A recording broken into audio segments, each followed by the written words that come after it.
যার দাম শুরু হয় 1000 ইউয়ান থেকে। সবাই মনে করে এটা তো শুধু একটা সাধারণ পাথর।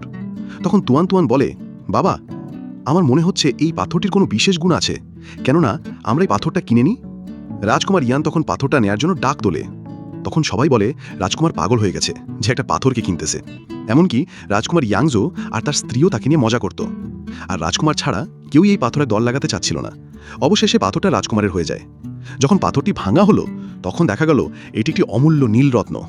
একজন বলে, আমি কখনো ভাবিনি যে এত সাধারণ একটি পাথর এত অমূল্য হতে পারে। আরেকজন বলে, এই পাথরের এক টুকরোই লাখ লাখ টাকায় বিক্রি হতে পারে।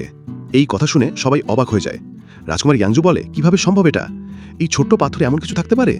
তখন তার স্ত্রী বলে, কোনো সমস্যা নাই, আমরা হেরে যাব, কিন্তু রাজকুমার ইয়ানকে জিততে দেব না, কারণ আমার মনে হয় এই মেয়েটা সত্যিই বেশ অদ্ভুত। এরপর আমরা দেখি নিলামে আরেকটা পাথর আনা হয়। অন্যদিকে আমাদের একটা মেয়েকে দেখানো হয় যার নাম ইরিনা। সে বসে আছে। তখন একজন এসে তাকে বলে, আপনি নিলামে কেন অংশ নিচ্ছেন না? ইরিনা, সেখানে এত চেঁচামেচি কিসের? তখন সে বলে, রাজকুমার ইয়ান সেখানে এসেছে, কেননা আপনি তার সঙ্গে কথা বলে আসুন।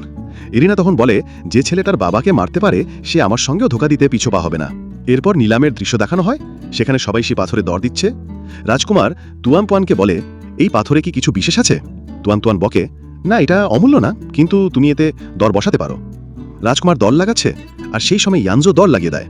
তখন তুয়ান তুয়ান বলে, বাবা, তুমি এই পাথরে দর দিতে থাকো যাতে পাথরের দাম আরও বাড়ে। রাজকুমার ইয়ান তখন বুঝতে পারে তুয়ান তুয়ান রাজকুমার ইয়ানজোকে ফাঁসানোর জন্য এসব করতেছে। সম্পূর্ণ ড্রামার এক্সপ্লেন দেখতে চ্যানেলের বায়োতে ইউটিউবের লিংক দেওয়া আছে।